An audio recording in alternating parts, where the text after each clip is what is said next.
It's Alfredo Santos. I'm very happy to be here today. Hope you guys are having a wonderful day, and thank you all for your public service. Today's topic is very popular, and that is about managing stress, because we have a lot of stress going around everywhere in the country. I travel the country and there's stress everywhere I go. Today's information, a lot of it's common sense. A lot of this you've heard before. My goal today is just to reinforce a lot of this information and to package it in a way that you're understanding and really getting the idea that everything's connected in terms of how you deal with stress. And one of the big picture themes is you can't change what's going on around you, but each and every one of you have the power to change how you react to what's going on around you. Another thing we're looking at when you think of this in the big picture is our right brain. The big picture, we're talking here about balance and how balance can help you better deal with what's going on around you. So again, the topic being managing stress through wellness. Let's first start off with a couple of definitions to help set the foundation for this, and that is defining stress and then defining wellness. Stress, one definition is stress is defined as a condition or feeling experienced when the demands exceeds the personal resources of the person. In other words, whatever's going on around you, you're feeling a bit overwhelmed. Another way of looking at stress, it's actually our ego that is looking for a way to protect itself. You know, stress can be caused by either a mental, or even in extreme cases, there's a fear of physical death, and the ego is protecting itself. So let's by a show of hands, everybody here today, how many of you would say in the last year you had maybe a week or two of very heavy, perhaps you felt an overwhelming type of stress, where you felt anxious and you felt that this stress is really I'm actually physically feeling it. How many of you would say in the last year you had moments of this type of stress? Okay, usually we get more than this. We pretty much got, I think, a good 80% of you. I usually get at least more than half the room and say, yeah, I've had a period, a week or two in the last year where it was overwhelming. That's the stress that we're addressing today. Because one thing we want to make clear, and I don't want to create a room of stressophobic people, because moderate stress in recent studies have shown it is actually productive and may be good for you. Helps you stay focused, it helps you to stay motivated, and there's some exciting research to show that moderate stress can actually, because it keeps the brain and certain parts of the brain active and functioning, it may help prevent Alzheimer's. So don't be afraid of stress. It's a motivator, and again, it's keeping your mind active. What we're addressing really today is when you get into those stages to where, for whatever reason, if there's any imbalance in how you're relating to the world or how you're taking care of yourself, then a stress that's right here in a mid-level can become a much more stressful thing for you because you're not in a place to deal with it.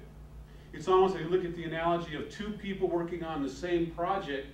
One person is relaxed and comfortable and feeling good, and the other person they've been drinking coffee, they haven't been sleeping well, they've got some family issues at home. They've got the same project, but one person says this project is great, and the other person is saying, oh my God, I can't do this is too much for me. Because again, their foundation is they're starting off from a place where they are having a much more challenging time dealing with what's going on around them.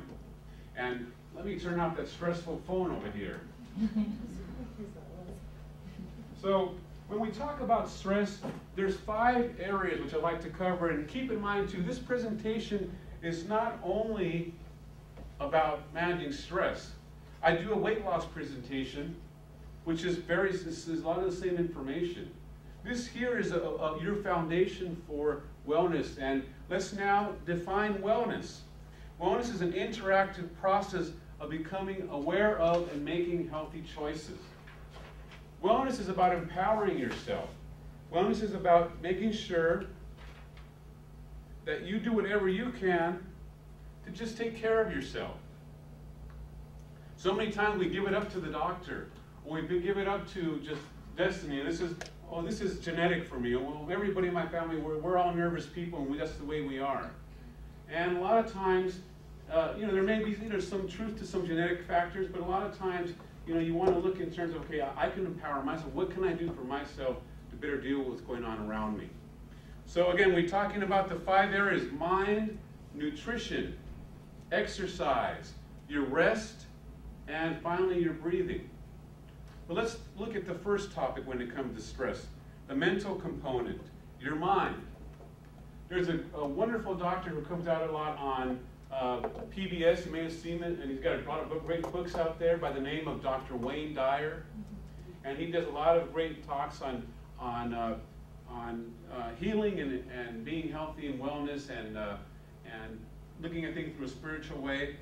And he's got a quote that I like to use from him, and that is, when you change the way you look at things, the things you look at change. And this ties into the whole power of positive thinking. Our thoughts create our reality. Now there's our self-talk and our imagination, what we visualize or imagine in our minds. Now if you're more of a left-brain person, a more logical person, you probably are better at imagining things. You may not be able, if you were to close your eyes, you may not be able to see images, but you can get a sense of it, you can imagine it. When right-brain, more creative people, they're actually better at creating actual pictures in their mind. They can actually see something and they can make it like a movie in their head. So everyone imagines differently. But the reason I bring that up is, Einstein even said, imagination is more important than knowledge. So in terms of our mind, we think about things, the way we talk to ourselves and what we visualize or imagine in our minds. Now when it comes to our own self-talk, we are very suggestible to ourselves. As children, as we grow up, we're suggestible to our primary caregivers. And traditionally it's, mother and father. Sometimes they're different. You may have gotten raised by a grandparent or some other family member, but you're influenced by primary caregivers, then your extended family, then your peers in school, and it goes that way. And then probably the most important one that we neglect a lot of times is we're very suggestible to ourselves. So when we talk to ourselves, it not only affects us consciously, but there's also a great influence subconsciously. Our conscious mind is estimated about 10% of our mind power. Then you've got the other 90% or so is what we call the subconscious mind, where you store all your memories, all your beliefs, all your knowns, the things that you know in your life. And that may explain why sometimes you get folks who, when they get older, if they get in these bad relationships time and time again, because they're known from childhood as they may have had a dysfunctional childhood coming up, and what they know is something that they bring into their adulthood, which may not be good for them, but that's just their known. And even if your known is something that may be counterproductive to you, you know it, and you're comfortable with what you know. So we have to understand that we store so much in our subconscious mind. And what we store a lot of times is our beliefs and our habits. A belief in, I'm a nervous person. I don't like to talk in front of people, or I have a bad temper. Once you have this belief, you start to reinforce it in your self-talk. You start to create these habits, and you start to make them self-fulfilling by constantly reinforcing them and saying, I'm just a short-tempered person. I don't have patience for people. I'm not good in dealing with groups. I prefer to work alone. Or, and so all these things, and even something as simple as, it's a Monday, and something as simple as saying, it's Monday, I'm going to have a bad week. You're programming yourself. You're suggesting this to yourself. You're saying, hey, you're telling your subconscious and conscious mind, it's a Monday and I'm going to have a bad week. And you say it with such emotion, because emotion goes straight to the heart of our subconscious mind. You're gonna make it happen. You're gonna believe it, and you're gonna follow through with that, because you're putting power behind it with emotion. So always remember, get in the habit of catching your self-talk. Sometimes we underestimate the power of our word, not only to how we talk to ourselves, but as a parent and working as a wellness coach for all these years, I really understood this even more deeply when working with my children. in how I communicate to my kids. And even when I'm trying to do the best I can with them, I realize, wait, I said that in a way that maybe I should have said it a little differently. So always understand as parents and even as fellow human beings the power of your words, because I don't subscribe to the saying, you know, sticks and stones may break my bones, but words may never hurt me. Words have power. And the power of your words can empower you to do whatever you want, but it can also make your life a lot more challenging. Also with that, remember, as we talked about, the power of your imagination. If you were to close your eyes and imagine a bear chasing after you, even though consciously you know there's no bear, there's no bear chasing after you, you would actually go through some physiological changes in the body because of this imagery in your mind, this imagination, your visualization of a bear. So by knowing this, it's one way for you to create a more stress-free life is every morning just wake up and visualize, take a moment just to close your eyes, and if some of you who visualize or some of you who more imagine things, just see yourself at work or whatever you're going, comfortable, relaxed, with a peaceful kind of ambiance around you, feeling just relaxed and comfortable. And then you'll move towards that imagery, okay? The more you practice this, the more powerful it becomes. And I know this works as, I worked for many years as a professional hypnotherapist, and I worked with a lot of clients in doing these type of techniques. Myself personally, I'm not perfect. All of us go through our challenges. I got off track, I gained 40 pounds. And, in my mid-30s, I was on blood pressure medication. And I said, wait a minute, I got 2 small children here. I'm in my mid-30s, I'm on this blood pressure medication, it's zapping the strength out of me. I'm tired and I didn't care for the side effects. I'm not going to just drop off it, so I went to my doctor and said, look, doc, I want to do something. I teach about wellness. I want you to work with me. I want to monitor my blood pressure. I'm going to really get back on track with my healthy habits. And let's see if we can get me off this medication.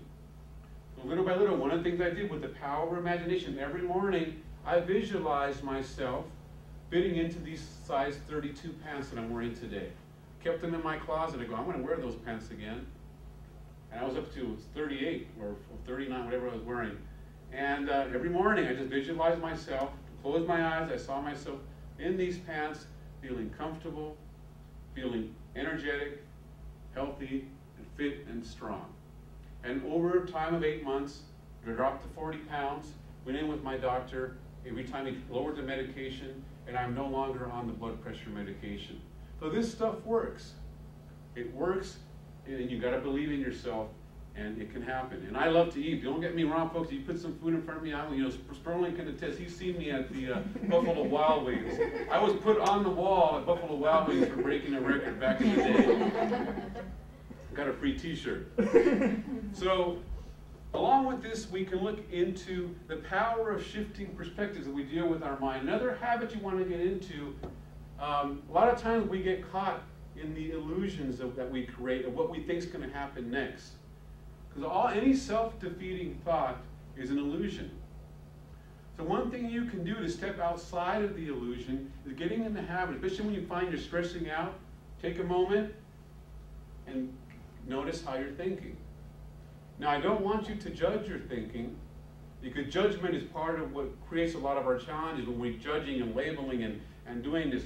One of the keys of success or of an easier life or a peaceful life is just to accept everything that is, and not to label, oh, that's bad, or this is terrible, this is that. I've gone through some recent challenges. Instead of me saying, oh, it's bad, it's terrible, you know what? It's what it is. I got to learn from this. What can this teach me? How can this make me? What can I learn? How can this make me stronger? And by shifting perspective, that's one of the most important things you can do. And the best way to do it, again, is to get in the habit throughout your day. Whenever you find you're going through some self-defeating thoughts, just acknowledge them, catch them. Okay, this is how I'm thinking, and let them go. The thought loses its power once you realize that I'm thinking in a certain way, and by just looking at it as the watcher, it loses its power, because you realize it's just a thought. And a lot of times when you think about what's making you stress in terms of your thinking, you're thinking about stuff from before, you're thinking it's going to happen again, or you're projecting into the future, and you're projecting the worst case scenario. But remember, none of that's happening. So often it's all doesn't happen the way you think it's going to happen. You know, and with that, you know, whether it's dealing with difficult clients or you've got projects coming up, you know, I know some folks, you know, you get a project and from the beginning, oh my God, I got to get this done, and will I get it done in time? And where do I start? And then you start to get in this panic mode where you can just take a breath and say, you know what, it's going to get done. I'm going to get this done, and talk to yourself in a different way. Okay? So positive thinking, positive imagination, and remembering to step outside of the illusion by noticing the thought, acknowledge it, let it go. You break the power of that self-defeating illusion by doing that. Next, we talk about surrounding yourself with positivity. You know, you want to make sure and create an environment that's nurturing to you. When I worked with folks on stress, one of the first questions I'd ask them was, you know, how much cable news do you watch? And I had one client where she had it on 24/7 in the background.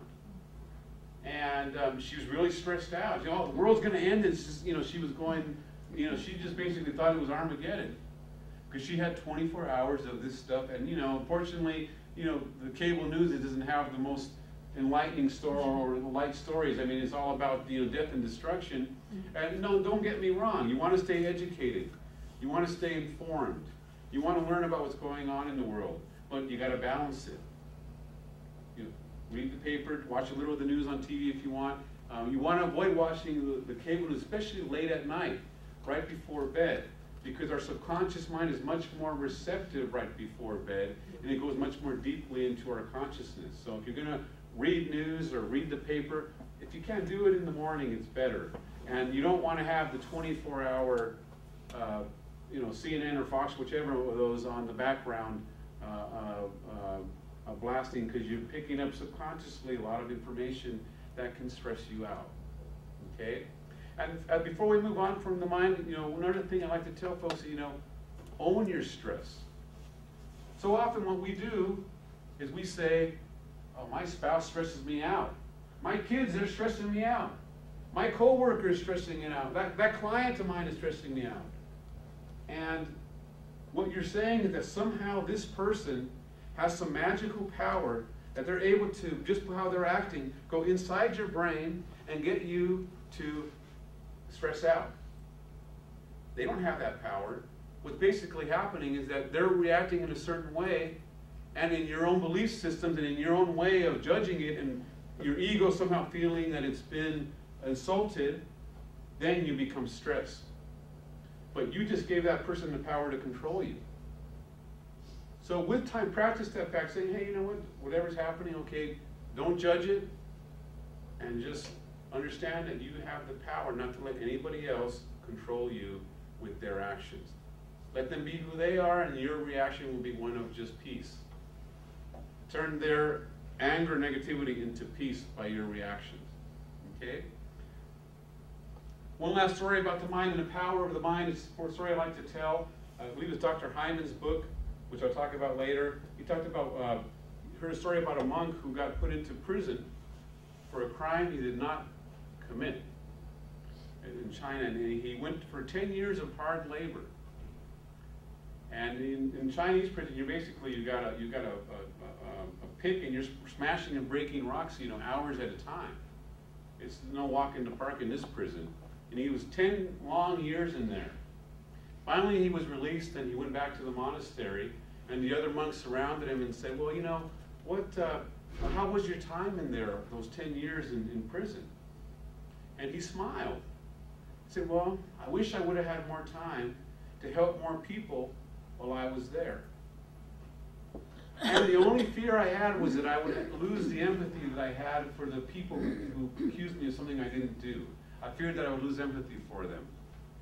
But that's a powerful, powerful story on how a person faced with such a stressful and challenging situation where 10 years of his life was put into this situation, all he saw was, how can I help the people here? And I hope I don't lose empathy for the people that did this to me. And that's the power of our mind, this shifting perspective and looking at things from a different way. So now our mind goes into nutrition. And more what we're finding out in modern research today, and through the pioneering works of Dr. Mark Hyman and a field of medicine called functional medicine. When basically functional medicine says that everything is connected. If you're dealing with stress, you got to look at not only how you're thinking and how your thought processes are working, but also how are you eating. Because what you eat affects how you think. Great book called The Mood Cure talks a lot about this. Also, Dr. Mark Hyman's book, highly recommended, The Ultramind Solution. He does a lot of work on understanding how sugars, for example, if you eat a lot of the processed sugars, it can actually cause brain inflammation. With brain inflammation, then, you're not going to think as clearly as you would be thinking if your brain wasn't inflamed. He had a patient who had a stomach infection of some, I guess, an overgrowth of some kind of bacteria. Gave this person antibiotics to treat the gut problem, and they then noticed that by doing that, then that patient, their OCD, ADD issues went away, and how that overgrowth is causing an issue in their thinking.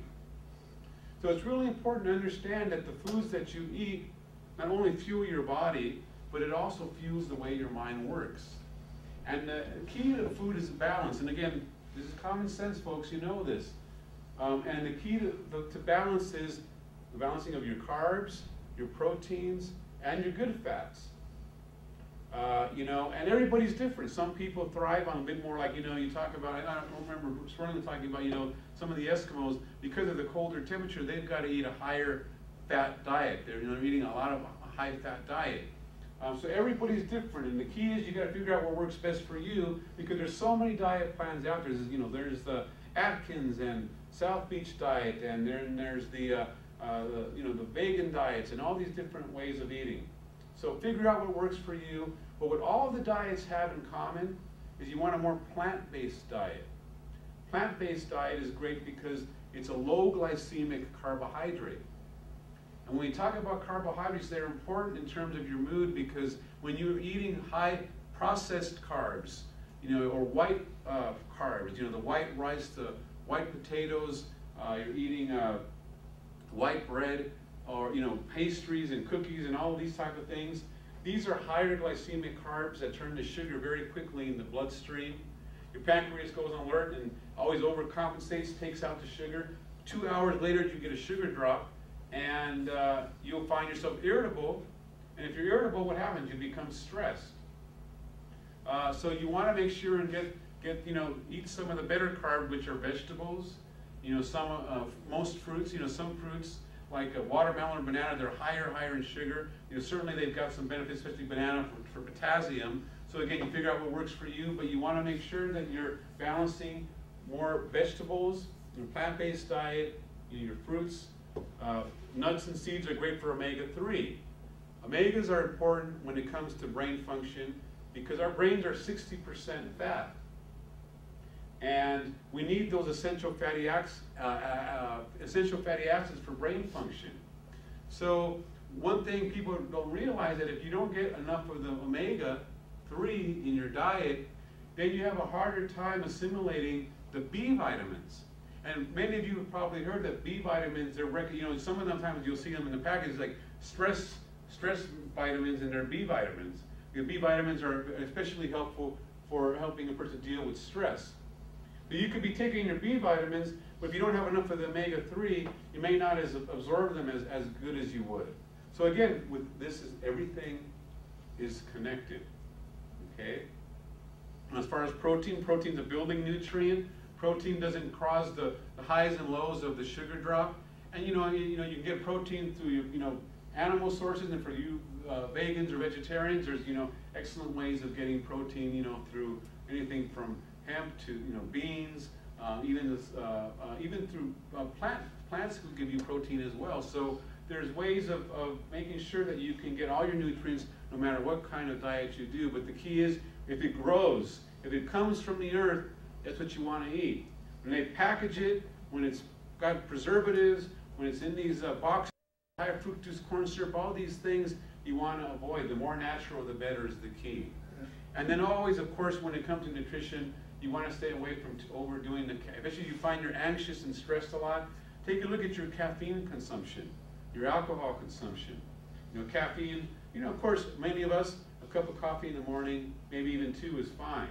But when you get into 4 or 5 or 6 cups of coffee, or you're drinking several Cokes throughout the day, then that may be one of the reasons you're stressing a bit more, because the caffeine is going to get you excitable, and it can create more stress. Okay?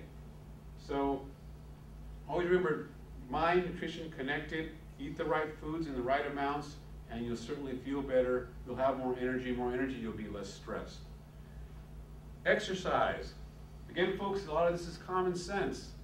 All of you here today know the benefits of exercise, how it benefits your heart, your lungs. The exercise is a great benefit for detoxification of the body through the movement of our lymphatic system. Exercise is important because it burns the stress hormones. And when we talk about dealing with stress, there's a lot of hormones that come into play here. By exercising, you burn 2 hormones. You burn adrenaline and you burn cortisol. Both are part of our fight-flight response, which I will talk a little bit more in a second. But again, exercise, you burn these stress hormones and you stimulate a very good hormone, the endorphins, which are the feel-good hormones. A doctor named Dr. Blumenthal did a study in 2007 where he found that a regular exercise program, and remember folks, you don't have to kill yourself like The Greatest Loser. I mean, it's an interesting, funny show to watch, but I think a lot of times people think, oh, I need some drill sergeant on me for 2 hours, 3 hours at a time, and I got to kill myself to get any kind of result, and that's not true. If you were to work out for more than an hour for a long period of time, for many of you that would be overtraining, and you'd actually start to have produce stress hormones and start to have some injuries. So they find that a half an hour to an hour max is good for exercise a few times a week. But Dr. Blumenthal found that this consistent exercise, I think it was Monday, Wednesday, Friday, a half an hour, wasn't nothing out of this world, was as good as or better than antidepressants. And I'm sure we're all aware, there's the prescription of antidepressants there's a lot of antidepressants being prescribed, and for some folks they really need them. When you've exhausted every other area, certainly something to consider. But for so many people, if you were just to have changed your diet a bit and exercised, you would have never had to get on those antidepressants. And Dr. Blumenthal's study proved that it's as good or better than antidepressants, regular exercise. When we talk about exercise, it's the important thing is to make it fun. That's the most important thing. If you're doing something you don't like, what's the chance of you keeping it going? I used to like to do indoor treadmill. I got bored with that. But now I like to just go out, take my dog, and just take him for a jog outside. I do some weight training every couple of times a week. And also, one thing that's very important is to stretch. You can do it formally through yoga, which incorporates the breathing, which we'll talk about later. But stretching is important, especially, how many of you say you spend about at least 5 hours a day sitting at a desk, at least? One really great stretching, I'm lucky to have a brother-in-law who's a chiropractor, so he's given me all the good tips on what to do, especially sitting at a desk. Sitting at your desk, especially for those of you with the low back pain, but a lot of times by sitting in this position, over time you're shortening the hamstrings. The hamstrings affect the lower back. And so when you have tight hamstrings, you'll start to have lower back issues many times. One stretch you can do, every so often while you're at your desk, pull your chair back, and just go ahead and gently, and remember, one key thing about stretching is that you never want to jerk yourself. Don't force yourself. It's always nice and slow. And all you got to do is just gently move forward. I'm doing this now. I'm feeling a very relaxing and nice stretch in my hamstrings and on my lower back. And again, all you got to do is just lean forward. And you'll feel that nice stretch on the hamstrings and on the lower back. A lot of us put our tensions up in the shoulders. And this is all based on the theories of Dr. John Kappas and a theory he calls body syndromes. Whatever's stressing a person out and they're not expressing it or they're not burning it through exercise, they're going to put it in certain parts of the body. So he theorizes that, you know, if you're fighting something, you're fighting for something, fighting for a coworker, and you're not getting your results that you want with this, you're not expressing it, you will actually start to have some tensions in the arms. If you're carrying a lot of responsibility, you're a leader of a department or you're a leader of a project and you're holding on to responsibility, you start to carry the stress in the neck and shoulders. Very interesting theory. I think there's maybe some validity to it. So when it comes to stretching, it's a wonderful way for you to release the tension. And how many times you find you're at your desk and over time you're going to feel the stress in the shoulders and the neck. You know, you could just gently get your hand and just put some pressure down into the muscle and pull it. Or gently roll your neck in a circle. Again, gently, slowly, without any jerking or, you know, trying to do it in a hard way. You got to do it gently, and that's the key. Being gentle with yourself when you're stretching. You could take each arm and pull just like that. You get a nice stretch on the back and into your shoulders. Okay? And exercise, again, we talked about the importance of exercise, and here's why it ties into the fight-flight response, which I brought up earlier. Back in the old cave people days, we were, you know, nomadic tribes of the hunters and the gatherers. Some of us would stay and do the farming and organize the village, and then some of us would go out and hunt and find the food for the day. In those days, basically, it was, you know, you're fighting to survive. You're either fight, you know, you going hunting, you encounter a lion, you're going to fight that lion, fight for your life, basically. I'm sure for some of you, sometimes your job may be fighting for your lives, or there's some dangers out there, or you're running away. But in modern society, we can't do that anymore. Not like you're stuck in traffic and you're getting all freaked out. You can't get out of your car and go beat up the guy in front of you to fight, or you can't run away on the freeway flight, you know, that's your flight option. So flight in the modern society has become, for fight has become anxiety, and flight has become depression. Because we're not fighting or running away, and if we're not exercising, then we start to internalize it, and it becomes a mental manifestation of anxiety or depression. Okay? So it's important, and that's why exercise is so important. And the bottom line, folks, and it's the thing to think about, so many times we'll hear this, and I used to do this excuses myself when I had gained all that weight, and I go, oh, I don't have time to exercise. I don't have time. But I thought about it. Wait a minute. A 24-hour day, 7 days a week. I've got time to watch American Idol.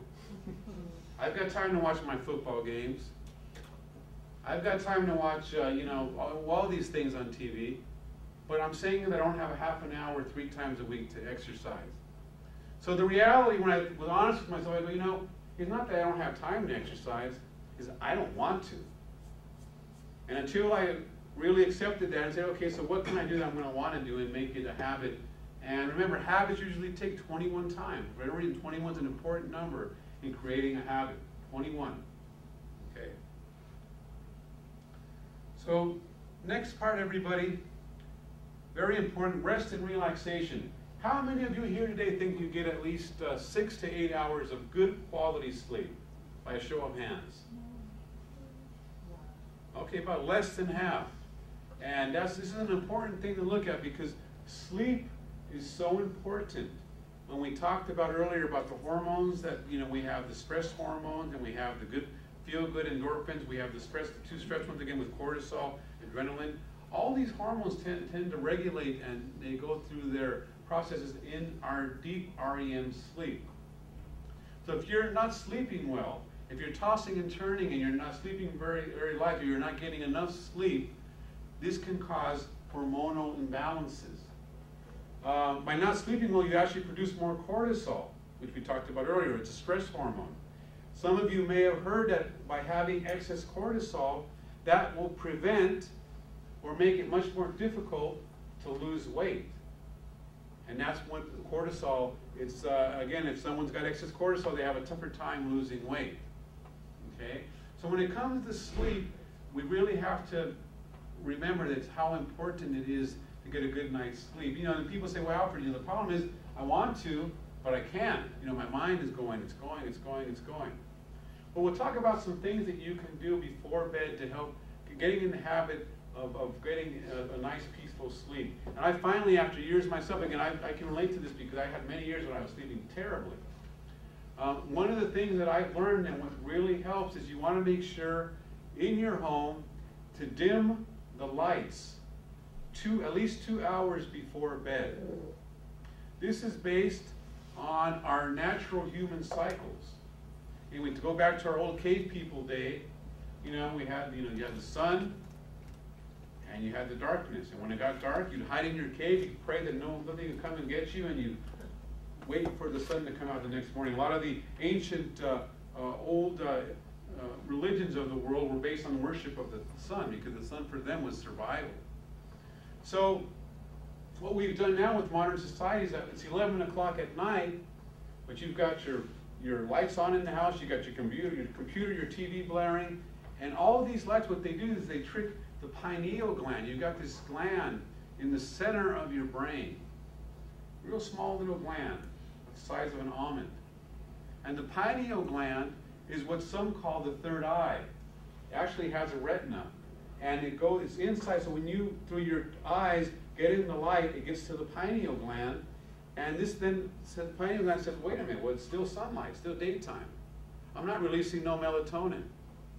And many of you have heard of melatonin, and maybe you've taken melatonin. It's a natural sleep aid, and you can buy it at any of the pharmacies. You can take melatonin to help you sleep. But the thing is, it's better for you just to dim the lights in your home and allow you then, when the lights are dark, then the pineal gland says, okay, it's nighttime, let's release the melatonin. And this hormone then allows you to feel tired and get a better night's sleep. Okay?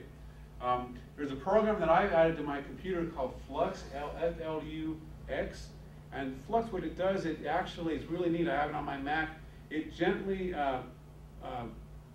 makes it dimmer as it figures out you put in your time zone, and it works with the natural fall of the sun. It actually changes the tone of your computer and makes it dimmer, so you're not getting as bright of a light as you get deeper into the evening. Because I love to surf the web sometimes at 10, 11 o'clock at night, and now my computer is a lot more dimmer, so I'm not putting all that light into the pineal gland. Also, you want to make sure not to eat at least 2 hours before bed, because by eating, you're affecting your digestive process. And then that can cause you to sleep lighter. Also, you want to make sure, and an interesting technique is, and I love to use it myself, is lavender oil. Studies have shown that lavender oil, sprinkle a few drops on your pillow, is a very relaxing scent that can help a person fall asleep. Now, I even use a little lavender oil. I put a drop on my neck. You want to dilute it when you use it on your skin. But lavender oil is, again, in studies have shown it's a nice, relaxing smell to help a person sleep deeply. Some folks like to do also a nice, warm Epsom salt bath, and they put a couple of drops of lavender oil there. All these things, and even the old class of counting sheep, or even getting into where you're in your bed and you go ahead and you just count numbers down. One way to do it is you count odd numbers down, or you count even numbers down.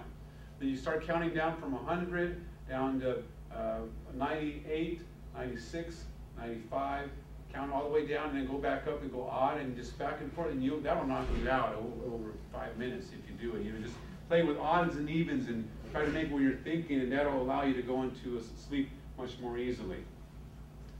Okay, so then finally, folks, the most important part of our presentation, I think, and according to the National Institute of Health and their 30-year Framingham study, and that is that if you want to improve the quality of your life, the one thing that you should do is breathe effectively. And what I like to say is breathe like a baby. Because if you look at babies, how they breathe, they use their whole body. There's a whole flow of that baby's body. So please, everyone, if you can all stand up for a second, we're going to check the quality of how deeply you're breathing. Please put your hands on your waist, right where your belt is, or right there on the waist area, and go ahead and breathe as you normally breathe. Just breathe normally. And if you're breathing And the more you feel a movement down here, it's the more that you're breathing down into the lower abdomen. And you got to feel some movement down in the waist area. If you're not finding much movement down here, you're breathing up here. You're breathing up in the chest area. So when you're done, please sit down. So what is that? And that's we've learned. Better yet, we've unlearned how to breathe. We knew it when we were babies. And what happens with stress, when you become stressed, your muscles become tense and tight. Your breathing becomes shallow. You hold your breath up here. And what I find a lot of people do is that when they're very, very stressed, they'll stop breathing for a minute or two, and then they get lightheaded, and they're just holding their breath. That's like something that someone does. A lot of people have that habit of doing that. Even when we tell somebody, take a deep breath, what do? They're up here. Well, you want to think of it when you take the breath in, you're allowing the breath to flow down. Like you're making room in your stomach for the air to go down here. And it's not about, and it's really about slowing the breath, allowing the breath to flow. The breathing will help. Certainly it's good about balancing oxygen, carbon dioxide, and your pH levels. pH levels, more acidic or alkaline. Certainly the key for all of it to have a more alkaline body, and that's through a lot of vegetables, fruits, reducing stress, and through breathing efficiently. It's said that we only use about 20% of our lung capacity. And 70% of the elimination of waste is done through our breathing. So it's important to breathe effectively. Dr. Andrew Weil, pioneer in holistic medicine, he was asked what was the one thing he would do to improve the quality of your patients. He said, I would just teach them how to breathe, to oxygenate the body. And by breathing efficiently, it's really a powerful tool to help you become more present. Because what happens is you start to panic, or you're in the stress mode, and then you start to restrict your breathing. Restricted breathing then doesn't provide oxygen to the brain, and then you find that your brain goes into panic mode, and then you're thinking, you're all over the place. And just by breathing, you center yourself and allow yourself to become more present. One technique, Harvard psychiatrist Dr. James Gordon, out of the Center of Mind-Body Medicine, developed a wonderful and simple technique to help you use your breathing to get instant relaxation. Let's say you're going to deal with a difficult client, or you're in a difficult situation where there's some, for some of you, I know sometimes there's some dangerous things you got to deal with. Just go ahead and it's called 5-1-5. He calls it soft belly breathing, but to make it simple, I call it 5-1-5. You take a breath in, count to yourself 5 seconds. You hold it for 1 second, and you exhale out 5 seconds. Repeat it 3 to 5 times. It'll take you less than a minute. And that will provide you, what Dr. Gordon has found is that acts as an area of the brain that creates more alpha brainwave, which alpha brainwave is a much more balanced and relaxed state of awareness, where most alert states, beta, alpha, is a more relaxed state of awareness. Okay? The other technique to wrap this all up, and before I do, I want to just say in terms of breathing, going out, breathing nature, being out in nature is so important. I know we talked earlier about just how we love, there's something about nature that relaxes you. And you folks in Arizona here are so lucky to have such beautiful scenic, nature. And obviously I know sometimes of the year it's too hot to get out there. Luckily you all get your vitamin D, which vitamin D is great for mood and great for, the folks up in the rainy parts of the country, they get depressed a lot. At least you got all the vitamin D out here. But spending time in nature is something about that the imperfect harmony, or the perfect imperfection, I guess we can call it, of being in nature. And when you think of our modern society, everything's lined up in a structure, and you got everything's in just sequence, and this is like a left brain room. You got in nature, it's all right brain. It's all, everything is it just flows. And it's very good for the human mind, and just for us to relax. But our final exercise, folks, very important. This is one to use. You're going to go walk into someone's home who could be a pain or challenging, or you got something that's dangerous, or whatever it is. You got a project that you need some boost. It's based on a hypnotic technique which uses the power of your imagination, which we talked about earlier, which Einstein says is more important than knowledge. It ties in the power of the deep breath, and it ties in the power of your positive self-talk.